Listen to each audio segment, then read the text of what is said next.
Army presents The Big Picture, an official report produced for the armed forces and the American people.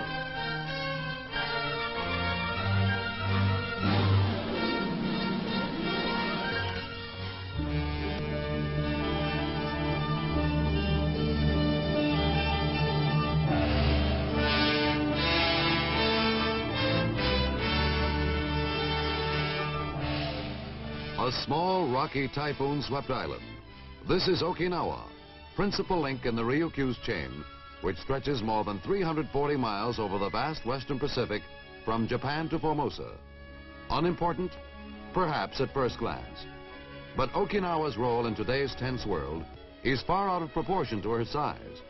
In area equal to half that of Rhode Island, Okinawa is a vital outpost in the free world's defense network, less than 400 miles from the coast of communist China.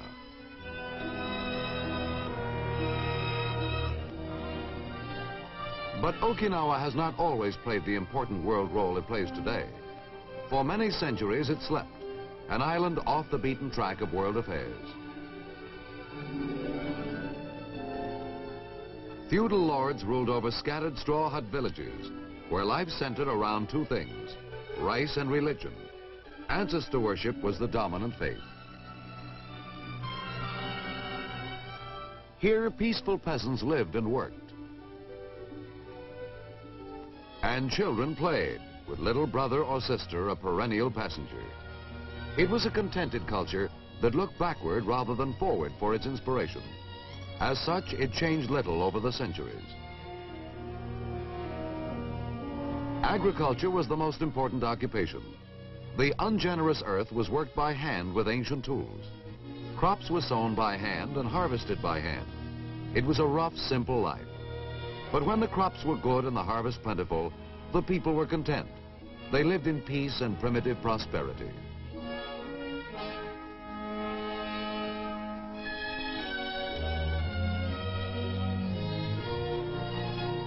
The harvest occupied everyone.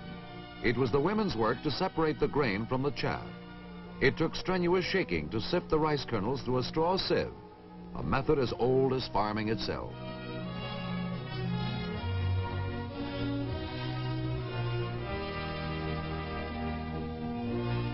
The United States first became acquainted with Okinawa when Matthew Perry landed his Asiatic expedition here in 1853. Some of his men are buried here. When Perry returned to the United States, he recommended to Congress that they annex the island, but Congress was uninterested.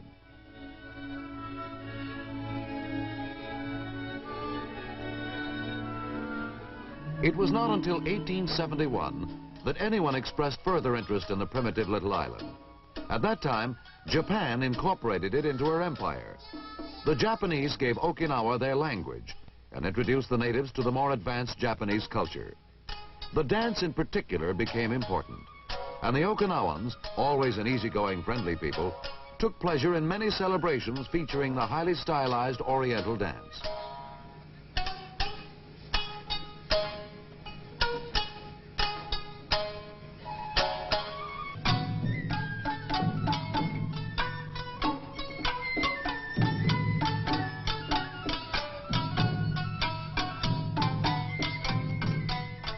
However, the Japanese looked upon the island primarily as a source of agricultural supply. And so life in Okinawa changed very little over the years until the outbreak of World War II.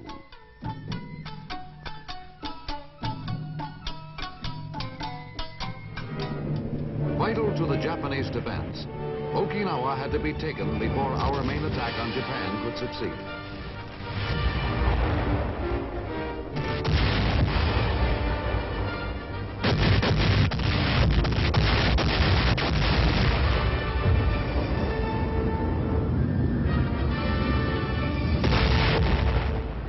After the most tremendous naval and air pounding of the Pacific War, American troops landed on Okinawa. It was Easter Sunday, 1945. It was also April Fool's Day. It marked the beginning of the most bitter island battle in modern history. The Japanese defense turned out to be desperate. This was their last outpost, their last chance to blunt the American blow on Japan itself. They fought with fanatical fury.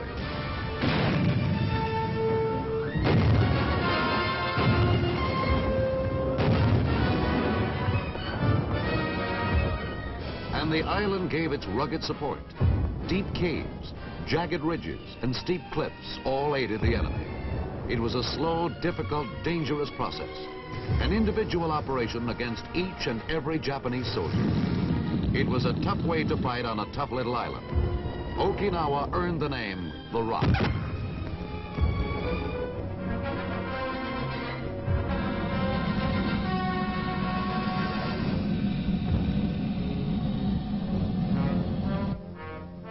Six whole divisions took 5 full months to wrest Okinawa from Japanese control. The few prisoners taken attested to the fury of the battle. When it was finally all over, there wasn't much left standing on Okinawa.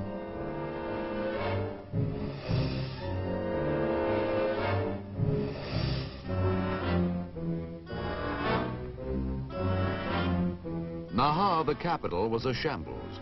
We had no time to fix it either, because the Rock was the staging area for the assault on Japan. But that assault never came. Suddenly and dramatically, the war ended. And when the Japanese surrendered, Okinawa was placed under United States jurisdiction. Okinawa, after the war, was a forlorn place. Equipment shot up during the fighting. And equipment piled up for the invasion of Japan lay around to rot and rust away. The Rock was forgotten.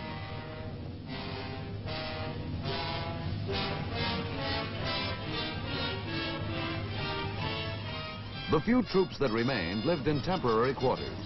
Their primary concern was a never-ending battle with the elements. First, it was dust. So much dust, it darkened the sky. Then there were the typhoons. Sweeping in off the ocean, they lashed the little island with their fury, leaving behind a path of wrecked buildings and equipment.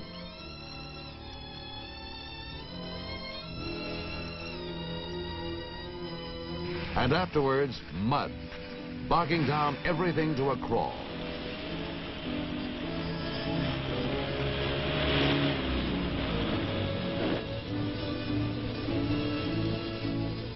Then, in 1949, the Chinese mainland fell to the communists, and suddenly, almost overnight, the situation changed. In 1950, South Korea was invaded. Okinawa once again became strategically important. Equipment was rushed in. New facilities had to be built. New runways, new roads, and new buildings. We had to make Okinawa strong.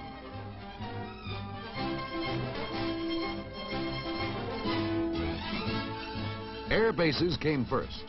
We needed longer runways to accommodate bigger, faster bombers. Guided by Army engineers, Okinawans pitched in with a will.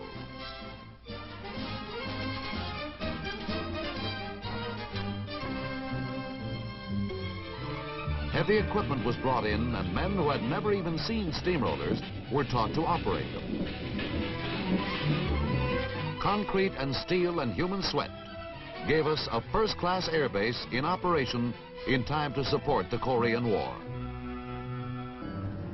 Day after day, plane after plane, the B-29s roared up from their Okinawan bases. Out over the Yellow Sea, 1,000 miles on missions over North Korea to blast strongholds held by the communist enemy.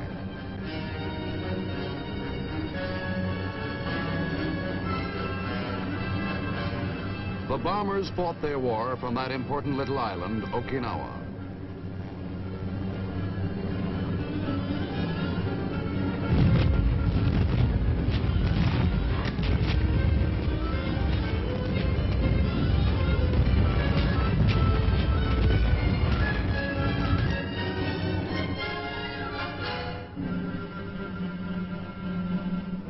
But the air bases were only the beginning.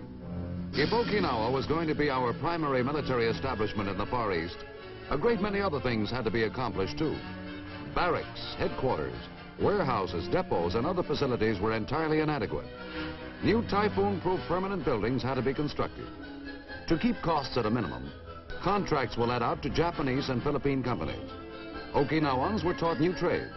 Many became skilled bricklayers, steel riggers, painters and carpenters, and Okinawa blossomed out in a boom of construction activity.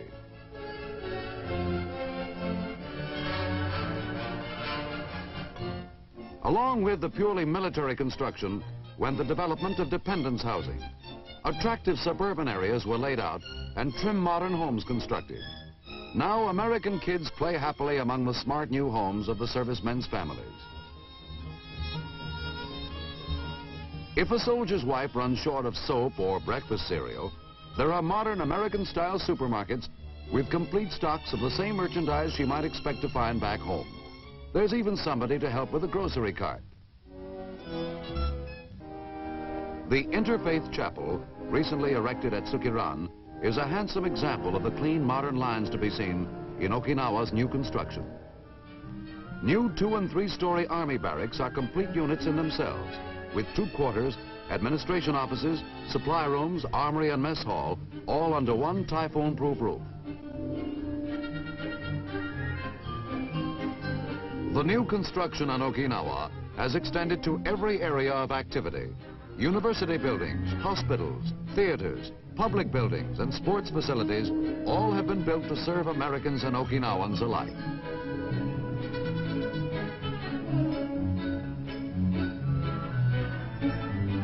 Striking is the architecture of this island, and the beautiful RICOM headquarters building is perhaps the crowning achievement. A credit to Okinawans and Americans, it is a blend of the best in modern design and functional styling. This is a building worthy of any great city anywhere.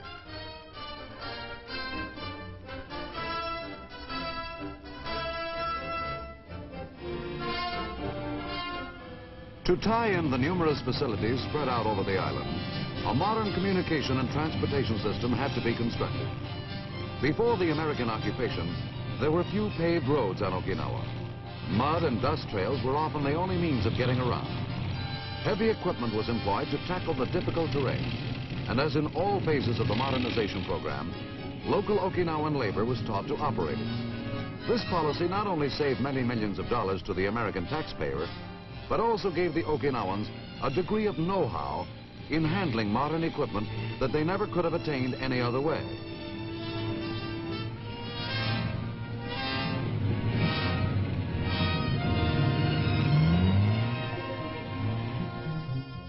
And so together we built a modern highway system.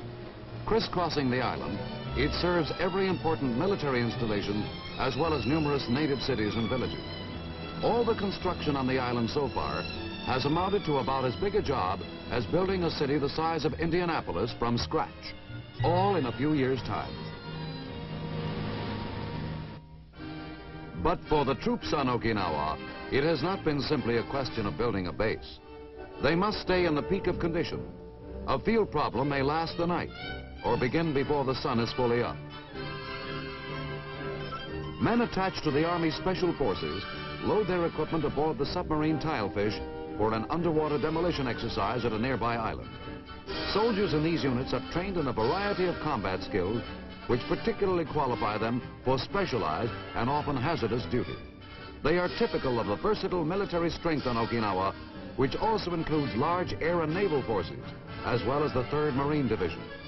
This practice mission calls for a pre-dawn landing on a training beach by swimmers from Tilefish.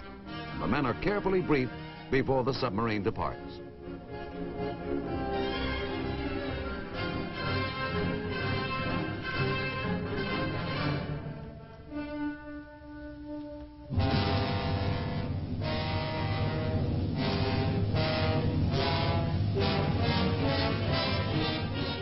Tilefish approaches the target area at full speed as the swimmers prepare to leave on their mission. Carrying bags of explosives, wire and detonating devices, their objective is to destroy beach obstacles before a practice amphibious assault landing is carried out later in the day. Training such as this in Okinawa's rugged waters makes these men outstanding as versatile combat-ready soldiers. Split-second timing and physical endurance are both demanded by such strenuous assignments. Men in these units can be utilized anywhere in the Far East if an emergency requires. Into the water and into the beach, with only the fish for company.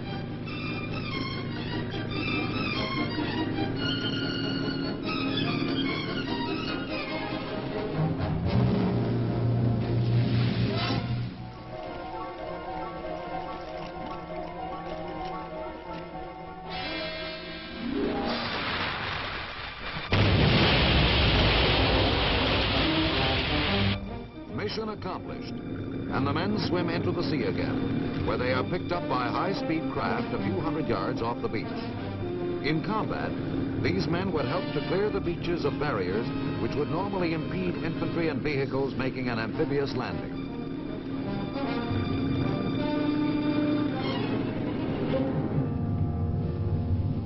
Constant practice in the offensive and defensive phases of amphibious operations pays off in troops well trained to handle any invasion attempt. Remembering the tremendous cost of taking the island from the Japanese, we want to make it impractical for any aggressor to attempt attack. To exploit Okinawa's strategic location, major commands were moved here a few years ago from Japan. This has created a fluid force poised to move anywhere at a moment's notice. The defense of the island, then, is a primary concern. Tactical training never stops.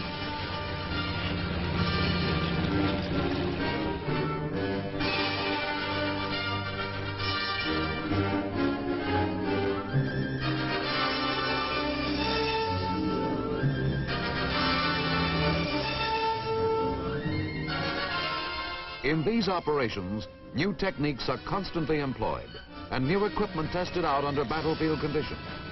These assault vehicles offer protection to troops as they disembark. Only through this constant training are commands kept at top efficiency, and RICOM, the Ryukyu's command, intends to keep it that way.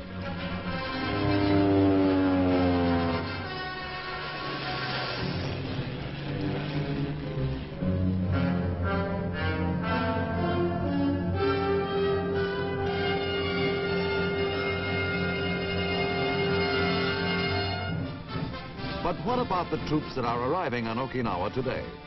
What do they find on this, our most important military base in the Far East? Personnel assigned to Okinawa today will find a modern community, in most respects very similar to many communities in America. They will find a place where they can settle their families and live as Americans and good neighbors in this Okinawan community.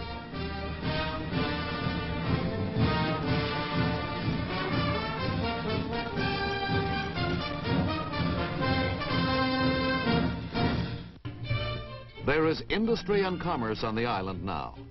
Many small plants and factories manufacture products which have become important to the Okinawan economy. The ancient art of the glass blower is one of the many individual skills applied by the industrious Ryukyuan.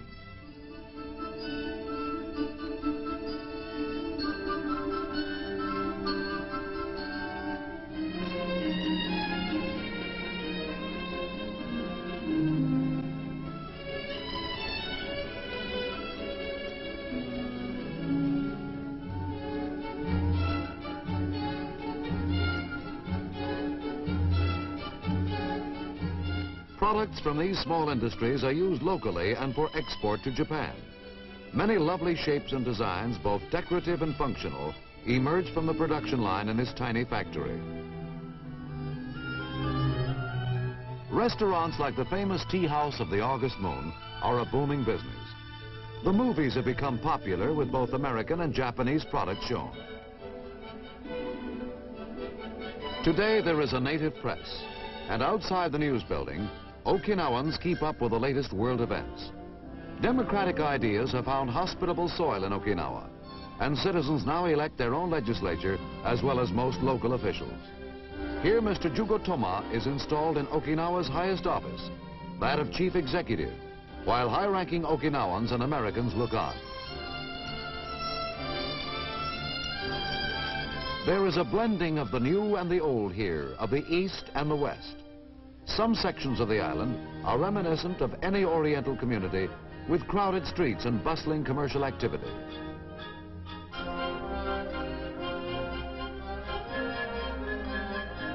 There are ultra-modern department stores.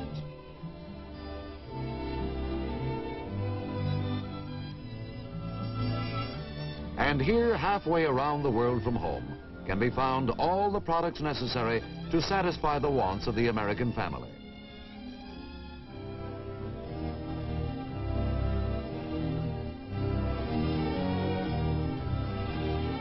These stores, staffed by native Okinawans, do a booming business with the serviceman shopper.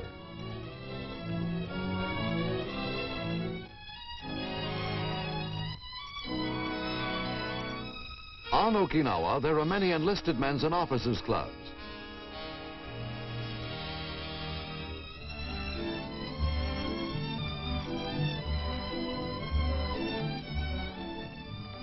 Supported entirely by members' dues, they provide many facilities for family recreation. The swimming pool is always popular.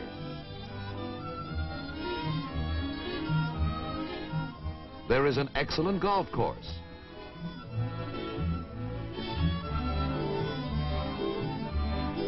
Volleyball courts. And tennis. Here, too, can be found the extended pleasures of a summer vacation. Okinawa abounds in lovely beaches, and on this semi-tropic island, the swimming is good from March to November. Everybody takes advantage of the water.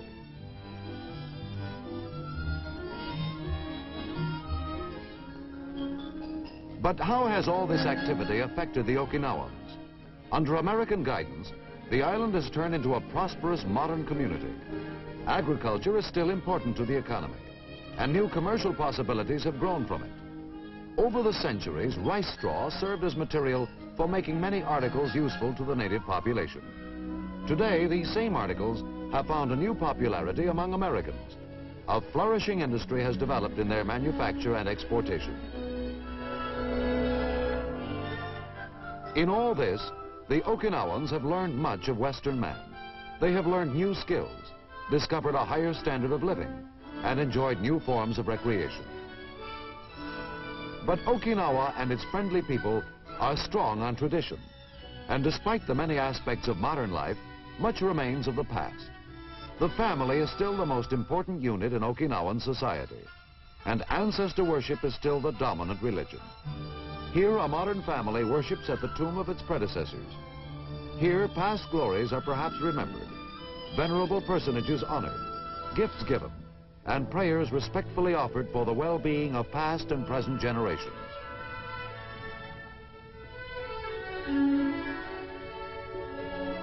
Inside the more elaborate shrines, the same simple ceremony pays respect to those who have gone before.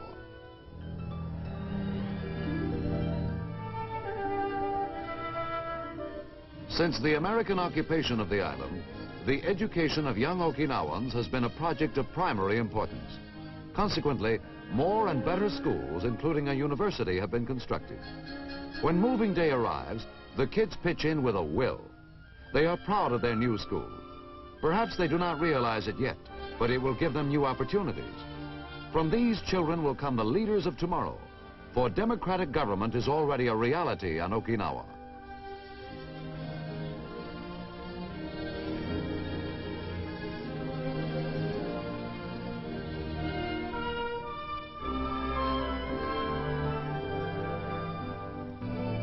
Many things in Okinawan life have changed only superficially under the American influence. Fishing, one of the oldest industries on the island, is carried on from a fleet of fast modern trawlers, which often travel far from the Ryukyus in search of a catch. The island's location in the modern air age makes it vitally important as a stop-off for commercial airliners on long trans-Pacific flights. Heavy air traffic is one more reason why Okinawa's future is brighter today than at any time in the island's long history. More than 100 years ago, Commodore Perry's expedition recognized Okinawa's geographical importance. Today, Pacific air travel is safer and more comfortable because of it.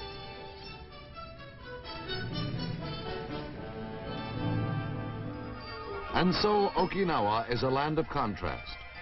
Leading a modern life with hope in the future, her people still find time for the traditional pleasures and celebrations. Every year, the fishermen hold a rowing race where the skills of individual crews are pitted against each other. Crowds line the waterfront to cheer their favorites. But whoever wins, the outcome is always a wet one for the victors' rooters as they dash into the water to congratulate the winning boat, banners waving.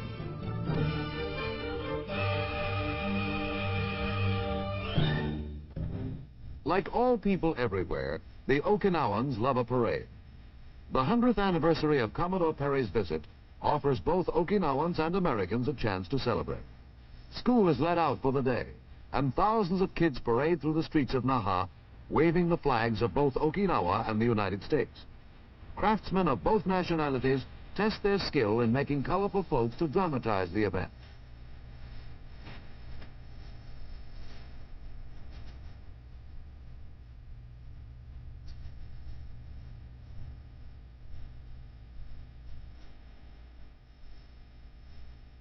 An oriental version of the Commodore and his valiant crew pleases the crowd.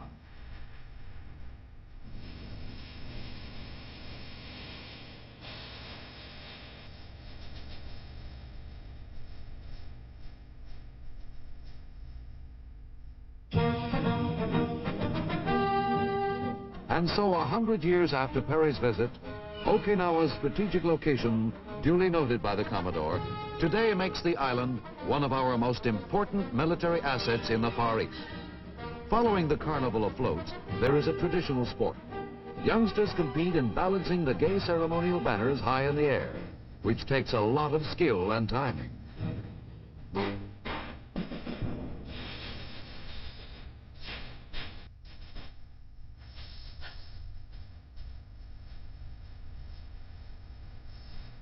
Then it becomes our turn to celebrate. And in a similar way, the Army puts on its traditional show, the military parade. Its precision is a contrast to the carefree Okinawan spectacle, and also a reminder of Far Eastern tensions. For in this area of the world, where totalitarian aggression is a constant threat, islands of freedom like Okinawa must be kept inviolate. Under our guidance, Okinawa has progressed markedly and gained much. But no matter how much we do for the island and its friendly people, we will have received much more in return. For as President Eisenhower has stated, Okinawa Island is now regarded as a major defense bastion in the Far East, officially known to the public as America's keystone of the Pacific.